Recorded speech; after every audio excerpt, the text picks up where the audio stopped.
Nagkomento si Vice President Sara Duterte sa kung anong tingin niyang dapat gawin ng Administrasyong Marcos para tugunan ang problema sa bahas ng bansa. Siguro dapat gawin nila yung ginagawa ko, di ba? Umiikot ako sa iba't ibang Filipino communities around the world. The overseas Filipinos and the overseas Filipino workers ang pinaka-the best na mga consultants. Tinatanong natin sila, ano ba yung nakita ninyo?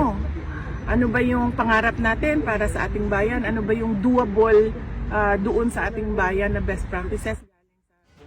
Sa panayam sa kanya habang nasa The Hague, Netherlands, inihalimbawa ng bise ang ginawa nila sa Davao City na kumuha ng international experts para sa gagawing proyekto kabilang ang flood control and drainage system.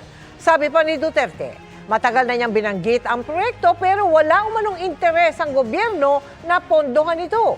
Naging mayor si VP Duterte ng Davao City mula taong 2016 hanggang 2022. Sa isang session ng kasalukuyang Davao City Council, ay sinabi rin ng City Engineering Office na kailangan na nila ng pangmatagalang solusyon sa pagbaha sa lungsod. Ang sabi ng OIC ng opisina, 265 area sa Davao City ang matinding naapektuhan ng mga pagbaha. Sabi naman ng palasyo, kung may natutunang solusyon ng bise sa pagsugpo sa problema sa baha sa bansa, sa dami raw ng biyahe nito, ay ibigay niya na lang ito ng libre kay Acting Davao City Mayor Baste Duterte at abangan kung epektibo ito.